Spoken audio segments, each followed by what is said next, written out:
Hello అండి. అందరికీ నమస్తే. Welcome back to our channel పట్నంలో సిరి ముచ్చట్లు. రోజులాగే పొద్దున్నే లేచి ముందు బయటైతే వాకిలి ఊడుద్దామని చెప్పి నేనైతే బయటకొచ్చాను. డోర్ ఓపెన్ చేసి బయటికి రాగానే చల్లగాలి. ఈ చలికైతే అసలు నిద్ర గూడా లేవాలనిపించట్లేదు. అందులో నాకు ఈ చలిగాలి చెవుల్లోకెళ్ళిందంటే కొంచెం చెవు ఎక్కువ పెయినొస్తది. నాకు ఇయర్ ఆపరేషన్ జరిగింది. సో, ఆ గాలి లోపలికి వెళ్ళిందంటే నాకు ఆ రోజంతా సరిగ్గా వినపడదు. కొంచెం నొప్పి గూడా ఉంటది. అందుకని నేను కొంచెం జాగ్రత్తగానే ఉంటాను. చలిగాలికి తొందరగా బయటికి వెళ్ళను. కాకపోతే ఇంకా మా అక్క పొద్దున్నే గుడికి వెళ్దాము, తొందరగా పని చేసుకో అంది. ఇంకా సరే అని చెప్పి నేను పొద్దున్నే ఇప్పుడైతే టైము 4:50 అయిపోయింది. ఇంకా పని చేసుకుందాం ఫాస్ట్‌గా అని చెప్పి నేను చిన్నగా అయితే లేచి ఇంక ఫస్ట్ వాకిలైతే ఊడ్చాను. పిల్లలకి ఎన్నో సార్లు చెప్పాను. షూ రాగానే చెప్పులు స్టాండ్‌లో పెట్టమని. వాళ్ళు నేను చెప్పిన రోజే వింటారు. ఇంకా నెక్స్ట్ రోజు మళ్ళీ నార్మలే. మళ్ళీ అవన్నీ తీసేసి ఇంకా లో స్టాండ్‌లో అయితే పెట్టేసి ఫస్ట్ వాకిలైతే ఊడ్చేశాను. ఈ చెట్టుకి నేను 2 రోజులయిందండి నీళ్లు పోసి. మా వారు ఊరెళ్ళారని చెప్పి నేను సరిగ్గా పట్టించుకోలేదు. ఇంకా చెట్టుకు నీళ్లు పోయలేదు. మా వారు గాని చూసారంటే ఇంక ఇంటికి రాగానే అరుస్తారు. ఇంకా చెట్టుకైతే ఫస్ట్ నీళ్లు పోసేసి ఆ తర్వాత మొత్తం తడిబట్టయితే పెట్టేశాను. కొంచెం తడిబట్ట పెట్టాక ఆరిపోవాలి. ఆరాక ఇంక నేను చాక్ పీస్‌తో అయితే ముగ్గేశాను. నాకు ఈ ముగ్గు అసలు కనపడదు. అందుకని చెప్పి నేను చుక్కలు గూడా వేరే కలర్ చాక్ పీస్‌తో చుక్కలు పెడతాను. అంటే ముగ్గు వేసేటప్పుడు చుక్కలు కనపడదు. వైట్ చాక్ పీస్ అయితే ఆరిందాక ఇంక దానికోసం వెయిట్ చేస్తా కూర్చోవాలి. ప్రతిరోజు అంతే. ముగ్గేసినంత సేపు నాకు కరెక్ట్‌గా హాఫ్ అన్ అవర్ పట్టిద్ది. చిన్న ముగ్గయినా సరే అది ఆరాలి. ఆరితేనే ముగ్గు బాగా కనపడిద్ది ఆ బండ మీద. లేకపోతే కనపడదు. ఇంక ముగ్గేసొచ్చాక ఇంక లోపలికొచ్చేసి ఫస్ట్ బ్రష్ అయితే చేసేసాను. ఇంక బ్రష్ చేశాక నార్మల్ పనులన్నీ స్టార్ట్ చేసుకుంటానింక.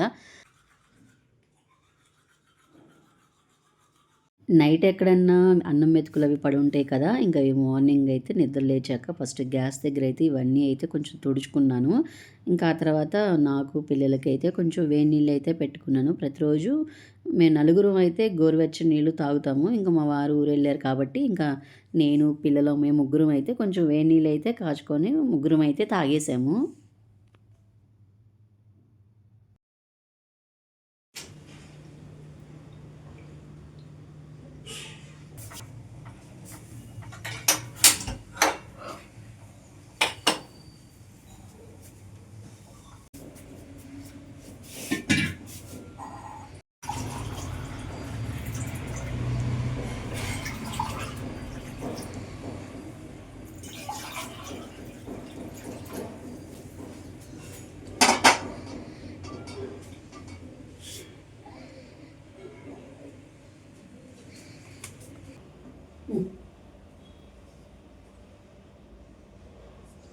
బ్రష్ ఏది?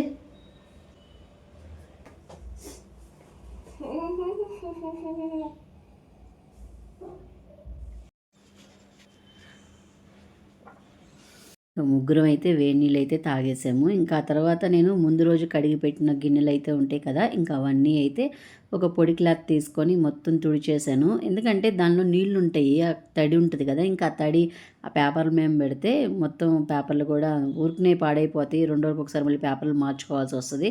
అందుకని చెప్పి నీళ్లు లేకుండా ఒక పొడి క్లాత్ తీసుకొని మొత్తం తుడిచేసుకుంటాను. ఇంకా తుడిచేసుకున్నాక గిన్నెలైతే ఒక సింకొచ్చాయండి. ఇంకా గిన్నెలన్నీ అయితే ముందు శుభ్రంగా కడిగేసేసుకున్నాను. చలికాలం గదా! పొద్దున్నే గిన్నెలు కడగాలన్నా గూడా చేతుల్లో మొత్తం వణుకొస్తది. చల్లగా ఉన్నాయి వాటర్ జిల్లుమంటున్నాయి. కాకపోతే కొంచెం ఎండబడైనా తోముకోవచ్చు. ఇంకా ఎట్లా పిల్లలకి వంట చేయాలి కదా! వంట చేయడానికైనా కొన్ని గిన్నెలైనా కడిగేసుకోవాలి. ఎట్లా అయినా సరే ఆ చలిలో చేయి పెట్టాలి. కొన్ని కడిగాక ఇంకా మిగతాయి కడగడంలో పెద్ద కష్టమేం కాదని చెప్పి ఇంక నేను మొత్తం గిన్నెలన్నీ అయితే కడిగేసాను. ఒక టబ్ అయితే అయ్యాయి. ఇంకా ఆ టబ్బు గిన్నెలైతే మళ్ళీ బాల్కనీలో పెట్టేసాను.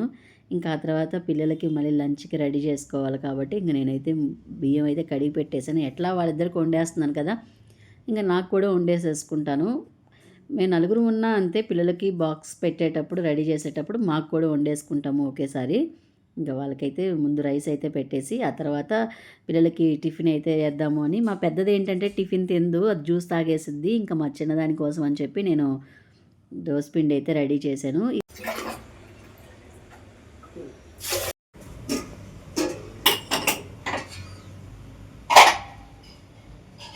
ఈ దోసపిండి జొన్నలు, రాగులు, మినపప్పు కలిపిన దోసపిండి.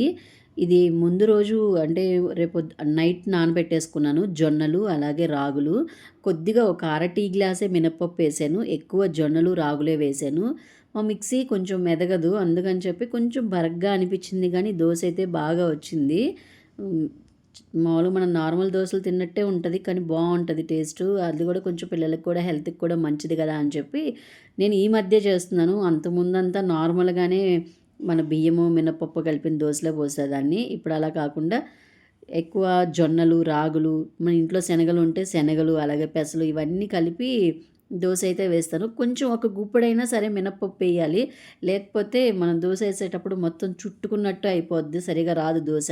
అందుకని చెప్పి నేను కొద్దిగా ఒక టీ గ్లాస్‌లో ఒక అర టీ గ్లాసే వేస్తాను మినపప్పు, ఎక్కువేయను. ఒక అర టీ గ్లాసు మినపప్పేస్తే నేను 2 టీ గ్లాసులు జొన్నలేస్తాను. ఒక అర గ్లాసు రాగులు, అలాగే ఇంకొక అర గ్లాసు పెసలు ఇవన్నీ కలిపైతే ముందు రోజు నైటే నానపెట్టేస్తాను. నెక్స్ట్ రోజు మార్నింగు మిక్సీ ఏసేసి ఒక 5 మినిట్స్ అలా పక్కకు పెట్టేసి ఇంకా ఆ తర్వాత దోసలైతే వేస్తాను. పులవచ్చు. కాకపోతే పులవపోయినా కూడా దోసపిండి బావుంది. పిల్లలు ఇష్టంగా తింటున్నారు. ఇంక అందుకని చెప్పి నేను అలాగే చేస్తున్నాను. కానీ ఒకసారి ఇడ్లీ అయితే పెట్టా కానీ నాకు ఇడ్లీ అయితే పెద్దగా రాలేదు. అందుకని చెప్పి నేను ఇడ్లీ జోలికి వెళ్ళట్లేదు. ఇంక దోసే పోసేస్తున్నాను. ఇంక వాళ్ళిద్దరికి దోస పోసేసాక ఈలోగా నేను పక్కల అవన్నీ అయితే మడత పెట్టేసి ఇంక మంచం అంతా దులిపేసి అయితే వచ్చాను. ఇంక కర్రీ చేద్దాము అని చెప్పి.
కూరలోకి కొంచెం జీలకర్ర అయితే దంచుతున్నాను. ఇలా దంచేటప్పుడు ఏందంటే జీలకర్ర అంతా బయట పడిపోద్ది. అందుకని చెప్పి నేను ఇలా కవర్ పెట్టేసి దంచుతాను. అలా దంచితే బయటికైతే పడదు. కొంచెం మెదిగిపోయాక కవర్ తీసేసి నార్మల్‌గా దంచుకోవచ్చు. ఫస్ట్ స్టార్టింగ్‌లోనే మొత్తం బయట పడిపోతుంది కాబట్టి నేను అలా కవర్ పెట్టయితే దంచుతాను.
వంట చేయడం అయితే అయిపోయింది. ఇంకా కర్రీ అయితే వేరే బాక్స్‌లోకి పెట్టేసి, ఇంకా అవన్నీ అయితే షింక్‌లో అయితే వేసేసాను.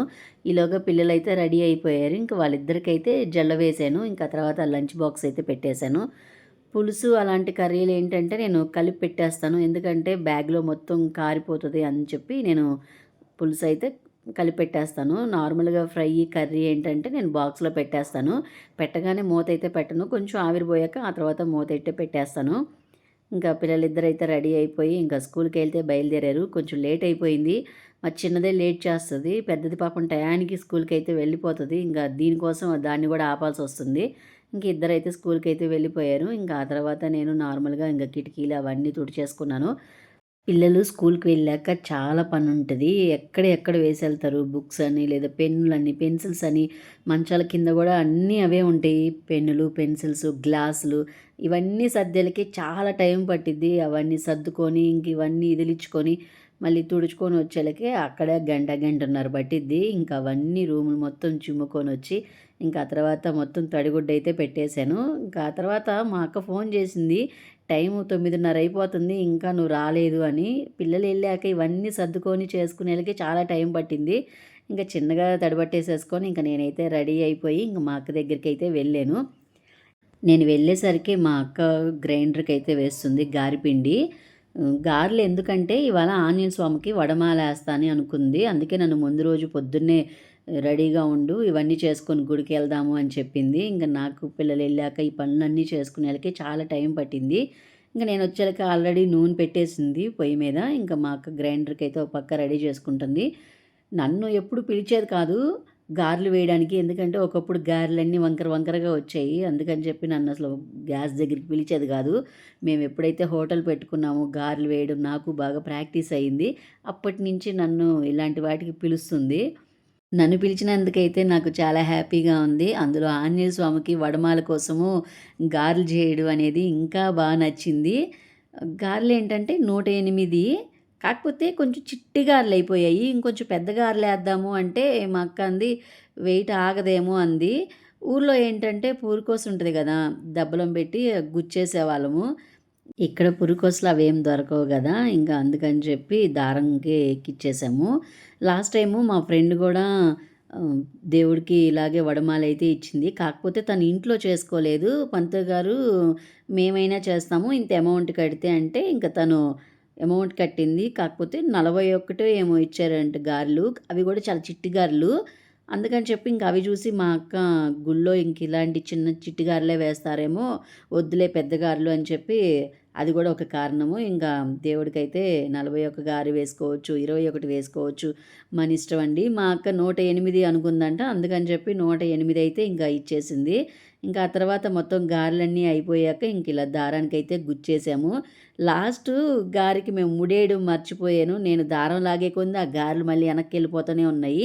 ఇంక ఇలా కాదని చెప్పి దారం వెనక గట్టిగా ముడేసేసి ఇంకా ఆ తర్వాత 108 గారెలైతే గుచ్చేసాము. ఇంకా ఆ తర్వాత మళ్ళీ ఒకసారి అన్నీ లెక్క పెట్టుకున్నాము. మళ్ళీ ఒక్కటైనా తక్కువైనా తప్పు కదా! అందుకని చెప్పి ఇంకా మళ్ళీ మొత్తం ఒకటికి 2 సార్లు లెక్క పెట్టేసుకొని ఇంకా ఆ తర్వాత వడమాలైతే రెడీ అయిపోయింది. ఇంగా సమానంగా చూసుకొని నేనైతే ఉచ్చుముడిలాగా వేశాను. గుళ్ళోకెళ్ళాక పంతులు గారు ఆ ముడి ఊడదీసేసుకొని ఆయనకి ఎలా కావాలో అలా వేసుకుంటారని చెప్పి నేను అలా ఉచ్చుముడైతే వేసేసాను. ఇంకా ఆ తర్వాత అవన్నీ ఒక కవర్‌లోకైతే పెట్టేసాము. ఆంజనేయ స్వామికి తమలపాకు మాల గూడా చాలా ఇష్టము. తమలపాకుల మాల మీద శ్రీరామ అని రాసి 108 ఆకులు గాని దేవుడి దగ్గర పెడితే చాలా మంచిది. 108 అని గాదు, ఒక్క ఆకు మీద శ్రీరామ అని రాసినా గూడా ఆయనకి చాలా ఇష్టము. ఇంక ఈలోగా మా అక్క అయితే రెడీ అయిపోయి వచ్చేసింది. ఇంక మా అక్క రాగానే కావాల్సినవన్నీ సర్దుకుంది. ఇంక పువ్వులు అవన్నీ అయితే ఒక కవర్‌లోకి అయితే పెట్టేసేసుకుంది. ఇంకా నేను మా అక్క ఇద్దరం కలిసి అయితే గుడికి వెళ్ళాము. అప్పటికే లేట్ అయిపోయింది. ఇంక తొందరగా రా, రా అంటే మా అక్క చేసిన పని 2 సార్లు చేస్తుంటది. ఇంకా ఒక్కసారి కాదు మా అక్కనైతే అరుస్తున్నా. ఇందాక నేను లేట్ అయ్యానని చెప్పి నన్ను అరిచావు కదా! ఇప్పుడు నువ్వు లేట్ చేస్తున్నావు అని చెప్పి ఇంక మా అక్క మీద నేను అరవడం అయ్యాను.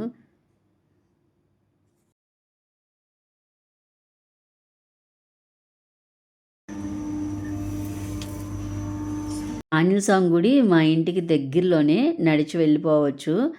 ఇంకా గుడి దగ్గరికొచ్చేసాము నేను, మా అక్క. రాగానే మా అక్క టెంకాయ తీసుకుంది. సారీ, టెంకాయ అంటే కొబ్బరికాయ. మా వైపు ఏంటంటే టెంకాయ అంటారు. ఇక్కడ టెంకాయ అంటే తెలీదు అందరికీ. కొబ్బరికాయ అయితే తీసుకుంది. ఇంక లోపలికి రాగానే ఫస్ట్ స్టార్టింగ్‌లోనే వినాయక స్వామి. ఇంక వినాయక స్వామికైతే దండం పెట్టేసుకొని ఇంక ప్రదక్షిణం అయితే చేసాము. ఇంక ఈలోగా అయ్యప్ప స్వాములు విడిముళ్ళంట ఇవాళ. అందరూ చాలామంది వచ్చారు. భజనలు చేసుకుంటూ, పాటలు పాడుకుంటూ ప్రదక్షిణాలైతే చేశారు.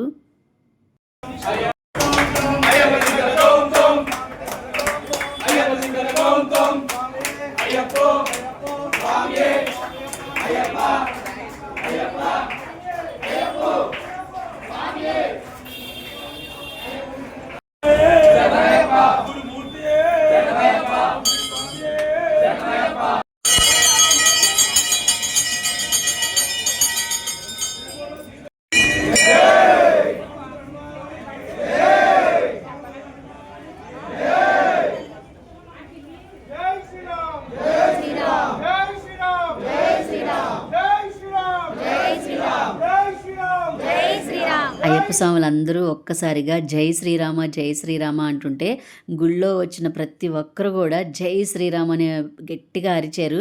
అప్పుడైతే నాకైతే గూస్ బాంబ్స్ వచ్చాయి. నాకైతే ఇవాళ చాలా హ్యాపీగా అనిపించింది. ఇంకా అయ్యప్ప స్వాములందరూ దండం పెట్టేసుకొని పక్కకైతే వెళ్ళిపోయారు. ఇంకా మేమందరం అయితే అభిషేకం అయితే చేయించుకున్నాము. ఇవాళ చాలామంది వడమాలలు అలాగే తమలపాకుల మాలలు అయితే తీసుకొచ్చారు. 21 వడమాల, 41 అలాగే 11, మేము 108 ప్రతి ఒక్కరి ఆంజనేయ స్వామి మెడలో అయితే వేశారు. ఎవరి పక్కకైతే పెట్టలేదు. అలాగే తమలపాకుల మాలలు కూడా వేశారు.